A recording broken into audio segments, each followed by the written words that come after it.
नमस्कार मित्रांनो, ऋषी सर आता सगळ्या मुलांना घेऊन गडावर चढायला सुरुवात करतात आणि बराच गड चढून झालेला असतो. जसे जसे ते वर वर जात असतात तसं निसर्गाचं सौंदर्य अगदी डोळ्यामध्ये साठवून घ्यावा असं ते सौंदर्य असतं आणि प्रत्येक जण त्या निसर्गाचा आस्वाद घेत असतो. सुंदर ते सौंदर्य, तो सुंदर गड सगळेजण अनुभव घेत असतात आणि तसं तसं ते गडाचा आनंद घेत वर चाललेले असतात. सगळ्यात पुढे कमळी आणि ऋषी सर असतात. कमळी निसर्गाबरोबर किल्ला बघितला की लगेच स्वराज्याबद्दल बोलायला लागलेली असते. आपल्या शिवाजी महाराजांबद्दल, त्या मावळ्यांबद्दल, त्यांची कारकिर्दी सगळीच काही एक एक पायरी चढता चढता सगळंच काही आठवत असतं आणि जणू काही सगळाच अनुभव ते घेत असतात. ते म्हणते प्रत्येक पायरीवर एक एक श्लोक कोरला गेलेला आहे. त्याची प्रत्येक पायरी बघितली तर एक श्लोक दिसेल आपल्याला. पायऱ्यांवर वर जसं जसं चाललोय ना तसं एक काळ मागं सरतोय असं वाटतंय बघा सर. तिला सुद्धा तेवढाच आनंद आणि तेवढीच मजा येत असते. गड चढताना जणू काही शिवाजी महाराजांना अगदी जवळजवळ अनुभव घेत ते चाललेले असंच वाटत असतं. वेगळीच ऊर्जा अशी संचारत असते आणि हवा काहीतरी वेगळीच ताकद देत असते. पुढे आता टप्प्याटप्प्यावर जय भवानी जय शिवाजी घोषणा देत असतात आणि चांगल्या आनंदामध्ये ते बराच गड आता पार केलेला असतो. त्याच वेळ झालेला असतो. कमळी, ऋषी किंवा सगळीच टीम त्यांची एका बाजूला असते आणि अनिका मात्र यांच्यापासून चुकलेली असते. ती एकटीच चाललेली असते. गडाच्या वेगळ्या भागात हे आणि वेगळ्या भागात एकटीच अनिका असते.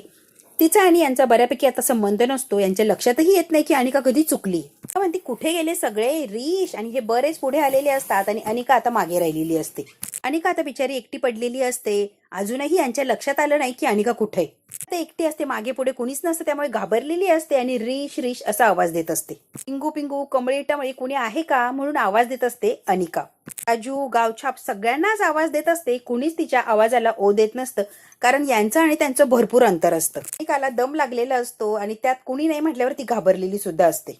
गावछाप गावछाप अख्खा गड तिने गरजून टाकलेला असतो, तरी सुद्धा तिच्या हाकेला कुणीच ओ देत नसतं. मस्तपैकी आनंद घेत चाललेले असतात. प्रत्येक टप्पा प्रत्येक पायरी पार करत करत पुढे यांच्या अजूनही लक्षात नाहीये की आपल्यातून अनिका मिसिंग आहे. निंगी आता राणी बसा तो बोर्ड लिहिलेला असतो. त्या बोर्डवर काय काय लिहिलंय, सूचना वगैरे माहिती, ती सगळी निंगी सगळ्यांना वाचून दाखवत असते. आता हळूहळू बरोबर यांच्याजवळ आलेली असते आणि हे एक जागा बघून पुढे चाललेले असतात. निंगी तिला हलवते. अनिके चल. आता अनिका परत त्यांच्यासोबत चालू झालेली असते. त्याला चालून चालून तिचे पाय दुखायला लागलेले असतात. तिने काठी घेतलेली असते आधाराला. व्यक्ती असतो तो माहिती देत असतो पूर्ण गडाची. आता पाण्याच्या इतक्या मोठ्या मोठ्या टाक्या असतात की बस. पाण्याच्या टाक्या असतात, अजून सुद्धा पाणी पिण्याच्या लायकीचं आहे. इतकं स्वच्छ पाणी त्या टाक्यांमध्ये आहे. त्या टाक्यांमधलं पाणी 22 घरांना पुरायचं. इतक्या मोठ्या मोठ्या टाक्या पाण्याच्या आहेत आणि तिथेच एक छोटंसं हनुमानाचं मंदिर आहे. पाण्याच्या टाकीलाच नाव हनुमंत टाकी असं नाव आहे. खूप उंचावर जाऊन पोहोचलेले असतात. तेव्हा निंगी म्हणते सगळे आलेत का बघा बरं एकदा. ऋषी म्हणतो हो ग, एकदा जरा मोजून बघ बरं सगळे आलेत का, कुणी मिसिंग व्हायला नको. हा कमळीच्या लक्षात येतं की अनिका नाहीच आहे. सर अनिका कुठे आहे, अनिका दिसत नाहीये. सुद्धा घाबरतो आणि ऋषी सुद्धा अनिकाला शोधायला लागतो. हेच मित्रमैत्रीण त्यांच्यामध्ये कुजबूज करतात की अनिका राहिली कुठे. कमळी म्हणते सर थांबा, मी जरा बघतो दिसते का कुठं. म्हणतो मे बी ती फोटो वगैरे काढत असतील, तिला शोधायला लागणाऱ्या. लक्षातही नसेल की आपण कुठे, शोध बरं पटकन. प्राजक्ता म्हणते चल मी पण येते. ही जी अनिका असते चालून चालून दमलेली असते आणि तिथे एका ओट्यावर झोपी गेलेली असते. तिथे कोणीच नसतं आसपास, एकटीच अनिका त्या ओट्यावर झोपलेली असते. अनिकाची एक झोप झाल्यावर लक्षात येतं. उठते ती आणि म्हणते मंकी. घाबरलेली असते, इकडेच येतोय, नाही प्लीज नको, आणि पळत सुटलेली असते अनिका. मॉम, ग्रॅनी, आजी, गावछाप, निंगी, हेल्प मी, आणि ते माकडं तिच्या मागे पळत असतात. माकडांना घाबरून ती पळत असते आणि 2-3 टुकार पोरं असतात त्यांच्या जवळ येऊन ती बसते. माकडांपासून रक्षण व्हावं म्हणून या माकडांच्या जवळ येऊन ती बसलेली असते. ही मंकी म्हणते आणि कधी त्यांच्या जवळ बसते तिला पण कळत नाही. खाली बसते आणि त्या पोराच्या खांद्यावर असं जोरात मारते. अरे मंकी होते, बघते तर काय हा आपला ग्रुप नाहीच आहे. आता मात्र अनिका घाबरलेली असते की मी कोणत्या ग्रुपमध्ये येऊन बसले. ते पोरं मात्र लगेच अनिकाकडे बघायला लागलेले असतात, अगदी टकामका. अनिका आता मंकीज मंकीज म्हणत तिथून पळालेली असते आणि ते सगळेचे सगळे अनिकाच्या मागे तेवढ्या स्पीडमध्ये पळत असतात.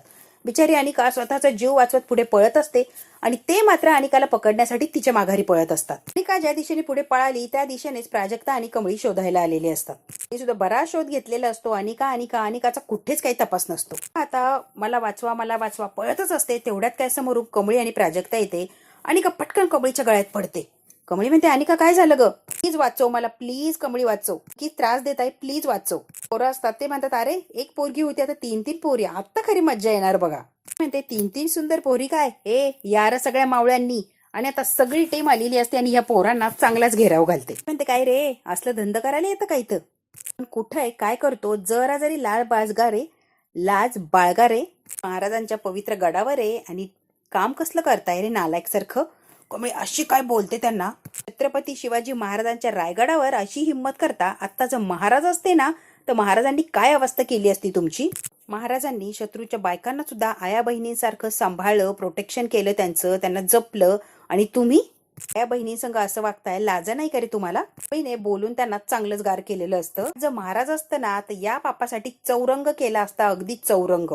मी म्हणते चौरंग म्हणजे काय हे जर जाणून घ्यायचं असेल तर रांजाच्या पाटलाची गोष्ट माहिती पाहिजे, म्हणजे चौरंग काय तुम्हाला कळेल. आता पोवाडे गाणारे लोक आलेली असतात आणि लगेच हिंदवी राज्यात पोवाडा सुरू केलेला असतो. असे ते नाटकाद्वारे स्त्रियांवर अन्याय झालेला असतो, तेव्हा अन्याय झाल्यावर महाराज काय शिक्षा करायचे ते आता नाटकातून, पोवाड्यातून त्यांनी दाखवण्याचा प्रयत्न केलेला असतो. खूप सुरेख असं दाखवण्याचा प्रयत्न करत असतात. गावावर अगदी काटा येईल, शहारा येईल असं काय ते नाटक त्यांनी बसवलेलं असतं आणि बघणारं अगदी थक्क होईल असं ते वातावरण असतं. महाराजांकडे जेव्हा पाटलाने केलेला गुन्हा समोर येतो आणि न्याय मिळाला का म्हणून विचारलं जातं. कुणी म्हणतं अरे तुरुंगात टाकलं असेल, कुणी म्हणतं हत्तीच्या पायाखाली चिरडलं असेल, गडावरून फेकून दिलं असेल. वेगवेगळ्या शिक्षा आपापल्या मनाने ते सांगण्याचा प्रयत्न करत असतात. कमळी मात्र शांतपणे सगळ्यांची रिॲक्शन बघत असते. म्हणते मजुरी करायला लावली असेल, त्यांना उपाशी ठेवलं असेल. कमळी म्हणते आया बहिणींच्या अंगावर हात टाकणं हा तुरुंगात टाकून किंवा मजुरी करून संपण्यासारखा प्रश्न नाही किंवा न्यायही मिळत नाही. सुंदर त्यांनी पोवाड्यातून सांगितलेलं असतं. काय कल्पना मांडलेली असते त्यांनी की जो बघेल, जो ऐकेल अंगावर असा शहारा येईल अशी काय महाराजांनी त्यांना शिक्षा केलेली असते. शिवाजी महाराजांची शिक्षा करण्याची किंवा राजनीती करण्याची किंवा प्रत्येक गोष्ट करण्याची एक वेगळी अशी पद्धत होती. त्यांची पद्धत आज सुद्धा लोक आठवतात आणि त्या पद्धतीचं कौतुक करतात. एकमेव राजा होऊन गेला माझा शिवराया. महाराज ज्या पद्धतीने शिक्षा करायचे किंवा ज्या पद्धतीने सगळ्याच गोष्टींचा न्याय निवाडा करायचे, त्यांची पद्धत, त्यांच्या सगळ्या चालीरीती अगदी वेगळ्या होत्या. महाराज लोकांसारखं काहीतरी काळ्या पाण्याची सजा किंवा गडावरनं फेकून देणं, आमकं करणं, तमकं करणं असं काही नव्हतं. शिवाजी महाराजांनी आज्ञा दिली आणि भर दरबारामध्ये त्या पाटलाला आणायची आज्ञा दिली आणि पाटलाला त्या भर दरबारामध्ये हाजीर केलं. आपल्या महाराजांनी बोलवलं आणि मिनिटात त्याला हाजीर केलं. कमळी म्हणते महाराजांनी पाटलाला विचारलं, तुम्ही जे पाप केलंय पाटील तुम्हाला कबूल आहे का? पाटील म्हणतात हो कबूल आहे, मला केलंय मी पाप. महाराजांनी आता मात्र एका मिनिटात शिक्षा सुनावली. जे हात परस्त्रीला लावलेत किंवा तुझ्या हाताने ज्या परस्त्रीला स्पर्श केला कोपऱ्यापासून ते हात छाटून टाका. महाराजांनी एकदाच काय तो न्याय करून टाकला. पायांनी हे सगळं करायला धावला ते पाय सुद्धा तोडून टाकायचे. अशा प्रकारे महाराजांनी, राजाने आपल्या शिवबाने पाटलाचा चौरंग केला. हात पाय दोन्ही छाटून टाकले आणि डायरेक्ट चौरंग तयार केला. ही शिक्षा बघितल्यावर कुठला तरी पुरुष धजावेल का असं काही करायला? त्यावेळेला अशी शिक्षा केली, आजच्या काळात जर शिक्षा केली तर कुणीच असं करणार नाही असं कमळीचं म्हणणं असतं आणि हे सांगण्याचा प्रयत्न कमळी करत असते. ते पोवाड्यामध्ये सुद्धा हे सांगण्याचा प्रयत्न केलेला असतो. पोवाड्यामध्ये त्यांनी पोवाडा गाताना म्हटलेलं असतं की असं होतं आमचं छत्रपती शासन. गावावर जे पोरं वाईट नजर ठेवून होते किंवा तिचा पाठलाग करत बरेच लांबपर्यंत पळत आले होते, अगदी त्यांनी शर्मेने मानाखाली घातलेले असतात. जेव्हा शिक्षा ऐकलेली असते किंवा ऐका दुसऱ्या परस्त्रीला त्रास दिल्यावर काय होतं किंवा काय केलं पाहिजे हे जेव्हा कमळी सांगते ते पोवाड्यामधून सुद्धा सांगितलेलं असतं. अगदी त्यांना लाज वाटलेली असते आणि त्यांनी मानाखाली घातलेले असतात. राजे महान गातो गुण गाणं असलं काय सुंदर पोवाडा रचलेला आहे त्यांनी. पाटलाला शिक्षा दिली छान, रंग केला पाटलाचा महाराजांनी. सगळं सांगून झाल्यावर जोरात अशी अंतकरणापासून घोषणा दिलेली असती, छत्रपती शिवाजी महाराजांकी जय. पोरं असतात ते कान पकडतात आणि सॉरी ताई असं म्हणतात. कमळी म्हणते परत असं कधीच झालं नाही पाहिजे. सगळी कथा ऐकून, पोवाडा ऐकून त्यांना त्यांची चूक जी केलेली असते त्याची जाणीव झालेली असते आणि त्यांनी शर्मेने अगदी मान खाली घातलेली असते आणि आता जायची वेळी तिथं कान पकडून माफी मागितलेली असते. कमळी म्हणते लक्षात ठेवायचं, परत असं वागायचं नाही. कमळी ते पुढे चालत गेलेले असतात आणि गंगासागर तलाव या तलावावर गेलेले असतात. रायगडावरचा सुप्रसिद्ध असा तलाव असतो तो. निंगी म्हणते कमळे मला माहिती बरं, राज्याभिषेकासाठी याच तलावातलं पाणी वापरलं गेलं होतं पूजेला. शी म्हणतो निंगी जरा ऍडिशनल माहिती देऊ का तुला? राज्याभिषेकासाठी काशीवरून गागाभट आले होते. 7 नद्याचं पाणी मागितलेलं होतं. पूजेसाठी 7 नद्यांचं पाणी आणा असं त्या भटांनी सांगितलं होतं. अभिषेकानंतर जे पाणी उरलं ते या तलावामध्ये आणून सोडून दिलं. पुढे जाऊन याच्यावर एक कविता सुद्धा झाली. ऋषी आता अगदी डिटेलमध्ये माहिती देत असतो सगळ्यांनाच. मग या तलावाला गंगासागर तलाव असं ओळखलं गेलं आणि आजपर्यंत याच्यातलं पाणी कमी पडलेलं नाही आहे, तसंच पाणी आहे. मी म्हणते तिकडे राजसभा आहे ना दरबार, तिथेच महाराजांच्या राजसभा भरायच्या. म्हणते न्याय निवाडा, राज्यकारभार, काही चर्चा करायची असेल, काही अडचणी असतील तर तिथेच सोडवल्या जायच्या. सगळे चाललेले असतात आणि का म्हणते ऋषी ऐक ना एक डाऊट आहे तेवढा क्लिअर कर. ऋषी म्हणतो हो विचार की. अनिका म्हणते काय रे, हे सगळं फिरलो पण जिम कुठेच दिसली नाही. महाराजांचे मावळे त्या काळात इतके फिट होते की अगदी चुणचुणीत असे. मग ते एवढे फिट कसे होते, जिम वगैरे काही नव्हती, मग ते कसं करायचे व्यायाम आणि जिम कुठे लावली होती त्यांनी. अनिका आता प्रश्न विचारते, आपल्याकडे तर प्रत्येक गल्लीमध्ये जिम आहे, पण महाराजांची जिम काही दिसत नाहीये. वर्कआउट कुठे करायचे. कमळी म्हणते अगं अनिका, महाराजांच्या काळात मोबाईलवरचे खेळ नव्हते तर मैदानी खेळ होते. कबड्डी, बरेच खेळ असे मैदानातले खेळ होते, त्यामुळे आपोआप त्यांची कसरत व्हायची, व्यायामही केला जायचा. स्पेशल जसं जिमला जाऊन व्यायाम करतात तर व्यायाम करायची गरजच कधी भासली नाही. चोर बैठका, गोळाफेक, बरेच बरेच असे खेळ होते. पहिलवान तर रोजच्या रोज कसरती करायचे, मेहनत करायचे. आपल्यासारखं एसी मध्ये बसून व्यायाम नव्हते करत ते. बया माणसं तर गडावरून वर खाली दिवसभर प्रवास चालू राहायचा. दळण करायचं, शेतात जाऊन काम करायचं, गड चढायचा उतरायचा. आपण एकदा आलोय तर दमलोय, त्या दिवसातून किती वेळा खाली जायच्या आणि किती वेळा वर यायच्या.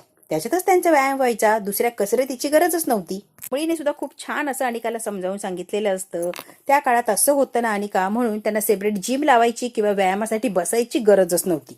रोजच्या वापरातून, रोजच्या व्यवहारातूनच त्यांची जिम व्हायची. आजकालची पोरं सगळी मोबाईलच्या आहारी गेले, त्यामुळे जीवनाचा ताळमेळच बिघडून गेला ग, कशातच काही राहिलं नाही. म्हणूनच मी आणि ऋषी सरांनी ठरवलं इथे यायचं आणि सगळी काही माहिती घ्यायची. इथं आल्यावर श्रमदान करायचं. शंभू म्हणतो कमळे, तू म्हणते श्रमदान करायचं ठीक आहे, पण आधीच इतकं सुंदर स्वच्छ चांगलं आहे हा गड, अजून काय स्वच्छ करायचं. शंभू, तू म्हणतोय ते बरोबर आहे, सगळं छान सुंदर स्वच्छच आहे रे, पण अजून काय छान करता येईल हे बघू की आपल्या पद्धतीने. प्रयत्न करायला पाहिजे की नाही शंभू. म्हणते अरे शंभू, मी समजावून सांगते की तुला. आपण वृक्षारोपण करू की. वृक्षारोपण करून अजून झाडं वाढतील, अजून सौंदर्य वाढवतील गडाचं. वृक्षारोपण करायला जी परवानगी लागती ते आधीच ऋषी सरांनी घेऊन आले, त्यामुळे आपण डायरेक्ट वृक्षारोपण करायला घेऊया. चला आता सगळे मिळून वृक्षारोपण करूया. सगळे झाडं वगैरे, कुदळी, पाण्याच्या बादल्या, सगळेच काही घेऊन आलेले असतात. आणि आता ऋषी खांदत असतो आणि कमळी आता झाड लावणार असते. अनिका रिश करत मागून पळत येते. रिश, मी काय म्हणते ऐकणार आहे जरा. ऋषी म्हणतो, काय ग अनिका, तुला कळत नाही का मी काम करतोय. तू काम करतोय ना, मला चांगलं फिलिंग येत नाही. कशाला काम करतोय तू, करू नको बरं, ही कमळी टमळी करेल, दे तिच्याकडे, तू करू नको. ऋष सोबत ये, आपण फोटोशूट करू की छान फोटो येतील आपल्या. अरे चल की ऋष. म्हणतो फोटोशूट मध्ये इंटरेस्ट नाहीये मला, इथं वृक्षारोपण करायचंय आणि मी ते करणार आहे, कळलं का. असं करतो रे हट्टीपणा, चल की माझ्यासोबत. फोटो काढायला तुला इंटरेस्ट नाहीये का. ऋषी म्हणतो नाही, मी फोटोग्राफर आहे हे विसरलो नाही. तू विसरली आपण कशासाठी आलो. बाजूला सरक, लागेल तुला, सरक बाजूला. का म्हणते ठीक आहे, नाही यायचं तर नको येऊ, मी जाते माझी. आणि का बडबड करत तिथून निघून गेलेली असते.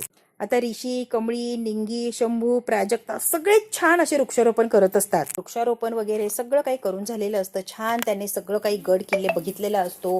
प्रत्येक याची त्यांनी माहिती मिळवलेली असते. आणि अनिकाने किंवा सगळ्यांना ज्यांना माहिती नाहीये त्यांनी आत्मसात केलेली असते. ज्यांना माहिती आहे त्यांच्या ह्याच्यामध्ये अजून भर पडलेली असते. ऋषीने आणि कमळीने खूप चांगल्या प्रकारे त्यांना समजावून सांगितलेलं असतं, चांगली माहिती देण्याचा प्रयत्न केलेला असतो. आता सगळंच काही काम झालेलं असतं. आता परत महाराजांच्या मूर्ती असते त्याच्या समोर येतात आणि तिथे पोवाडा सुरू झालेला असतो. परत सगळे हात जोडून महाराजांचा आशीर्वाद घेतात, मानवंदना देतात आणि आता पोवाड्याला सुरुवात करतात. आता मात्र सगळे हात जोडून उभे असतात आणि ते पोवाडा म्हणत असतात. असं काय वातावरण तयार केलेलं असतं त्यांनी, असं काय वातावरण की अंगावर अगदी काटे यायला लागलेलं असतो. असं जणू काही महाराजांच्याच काळात उभं असं वाटायला लागलेलं असतं. नमन केलेलं असतं माझ्या महाराजांना. महाराष्ट्राचा प्राण आहे माझा शिवराया. पोर्तुगीज होते, सगळीकडून लढाया होत्या चारही बाजूने. मराठी माणसांनी कोणासाठी लढावं, कोणासाठी झुंजावं हा प्रश्न होता, कारण सगळीकडूनच शत्रू होते.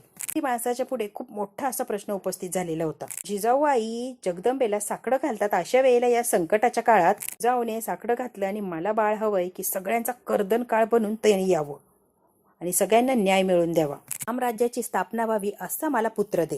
जगदंबेला जिजाऊने नवस केलेला असतो, बाळ द्या मला दैत्याचा बिमोड करण्याला. आई भावानी नवसाला पावली आणि तिने शिवरायासारखं रत्न त्यांच्या पदरात टाकलं. 19 फेब्रुवारी 1630 साली तो रत्न जन्माला आला. आई देवीच्या आशीर्वादाने हे बाळ जन्माला आलं. त्यावेळेला बाळाचं नाव ठेवलं शिवराय, शिवाजी. ते आपले शिवाजी महाराज शिवराय. शिवाजी शिवाजी शिवाजी, सगळीकडे शिवाजीच्या नावाचा डंका. तो राजा स्वतःच्या जीवाशी लढला, ते म्हणजे शिवाजी. मुलगा झाला राष्ट्रमाता जिजाऊ यांना. शहाजी भोसले यांना झाला मुलगा. भारतवर्षाला मुलगा झाला आणि शिवनेरीवरती इतकं आनंदाचं वातावरण होतं की जणू काही त्या दिवशी सण उत्साह होता. का तर माझे शिवबा जन्माला आले होते. साखरपेढे वाटले गेले, जल्लोष आनंद सगळंच काही साजरे केलं गेलं. का तर माझा शिवबा आलाय. शिवाजी शिवाजी शिवाजी, सगळीकडे तशी बातमी पसरत. तशी प्रत्येकाच्या मनामध्ये ओढ होती की हे शिवराय आहे तरी कसे, दिसतात तरी कसे. शिवशाहीर बाबासाहेब देशमुख गातात, चला चला चला चला गडावर पाहू बाळाला. शिवनेरीवर बघायला सगळेच लोक आले होते. शिवराय हे रत्न आहे तरी कसं, सगळ्यांनाच उत्सुकता होती हे रत्न बघण्याची. शिवनेरी तू गड मोठा, धनधान्याचा मोठा कोठा. गडाला अगदी रीग लागली होती त्या नचुकल्या बाळाला बघण्यासाठी. प्रत्येकाला असं म्हणत असतो की मला हा बाळ पाहायचाय, मला बाळ बघायचंय. अगदी रेलचेल सुरू झालेली असती. कुणाला बाळ बघायला मिळत तो भाग्यवान. शिवरायांना पाहण्यासाठी प्रत्येक जण अगदी धडपड करत होता. आता हे लोक पोवाड्यामध्ये जे काही सांगत असतात जणू काही समोर चित्रच उभा राहिलेलं असतं, इतकं सुंदर ते वर्णन करत असतात. कमळी, ऋषी, अनिका, निंगी सगळेच अगदी मन लावून हे ऐकत असतात आणि जणू काही समोर चित्रच उभं आहे असं त्यांना अनुभव येत असतो. सगळ्या सुवासनी आल्या, सगळी काही गडबडच झाली. आम्हाला बघू द्या, आम्हाला बघू द्या. जिजाबाईला आणि जिजाबाईच्या बाळाला घेऊन सगळ्या सुवासनी अशा मध्ये उभ्या राहिल्या. बारसं होतं त्या दिवशी. घ्या ग गोविंदा, घ्या ग कृष्णा, पाळण्याचा हाती धरुनी दोर, माय बोलली 3 अक्षर, नाव शिवाजी झालं जाहीर, आला सगळ्यांचा एकच गजर, झो बाळा झो रे झो. असं काय जिजामातेने शिवाजी महाराजांना ट्रेनिंग दिली, स्वातंत्र्याच्या रक्षणाला त्यांना तयार केलं आणि स्वातंत्र्याला रक्षण करूनच शिवाजी महाराजांनी शेवटी सगळ्यांना विजय मिळवूनच दाखवला. आणि शिवाजी महाराज होते म्हणून आज आपण जे काही जगतोय, खातोय, पेतोय निवांत फक्त आणि फक्त माझे महाराज होते. त्यावेळेला ते लढले, जीवाचं रान केलं म्हणून काय सगळं झाले. ते पोवाड्यातून इतकं सुंदर ते वर्णन करत असतात. मावळे सुद्धा महाराज जेव्हा तयार होत होते तेव्हा आसपास महाराजांबरोबर मावळे सुद्धा तत्परतेने तयार होत होते. हर हर महादेव झाली गर्जना, आले अमर. पोवाडा गाऊन झालेला असतो. महाराजांचं कौतुक, गुणगान, शौर्य कथा सगळं काही सांगून झालेलं असतं. आता परत शिवाजी महाराजांकी जय असं जोरात गर्जना केली जाते. पोवाडा गायला, पोवाडा सांगितला, त्यांच्या आता कमळीने पाया पडून दर्शन घेतलेलं असतं. इतकं सुंदर माझ्या महाराजांचं गाणं गायलं, इतकं सुंदर कौतुक केलं, सुंदर वर्णन केलं म्हणून कमळीने थोडक्यात त्यांचे आभार मानलेले असतात. कमळी म्हणते महाराजांच्या जन्माची खूप उत्तम प्रकारे माहिती दिली. कमळी म्हणते महाराज मी आज शपथ घेते, तुम्ही सांगितलेले मूल्य, तुम्ही सांगितलेला विचार नेहमी पाळण्याचा प्रयत्न करीन, तुमच्या मार्गावरच चालण्याचा प्रयत्न करीन. तुमच्या पिढीपर्यंत तुमचे विचार, आचार सगळं पोहोचविल, हीच खऱ्या अर्थानं तुम्हाला मानवंदना असेल महाराज. कमळी सुद्धा मोठ्या आवाजात म्हणते छत्रपती शिवाजी महाराज की जय. शेवटी आता सगळ्यांनी मनापासून हा गड बघितलेला असतो आणि अनेकाला सुद्धा हळूहळू शेवटी इंटरेस्ट आलेला असतो. सगळं काही छान त्यांचं गड वगैरे बघून झालेलं असतं. सहल त्यांची उत्तमरित्या पार पडलेली असते. बघू आता गड बघून झाल्यावर पुढे काय करायचं, घरी जायचं असतं की अजून कुठे जायचं असतं, आणि अनिका आता या सगळ्या वातावरणात सुधारेल का? कमळीने ज्या अंगामध्ये जो संचारून आली आहे त्या मार्गावर कमळी चालेल का आणि सगळ्यांना न्याय मिळवून देणार का? मित्रांनो, हे जर बघायचं असेल तर त्यासाठी बघायला लागणार आहे आपल्याला पुढचा भाग. हा भाग इथेच संपला. व्हिडिओ आवडल्यास लाईक, शेअर, सबस्क्राईब नक्की करा. धन्यवाद.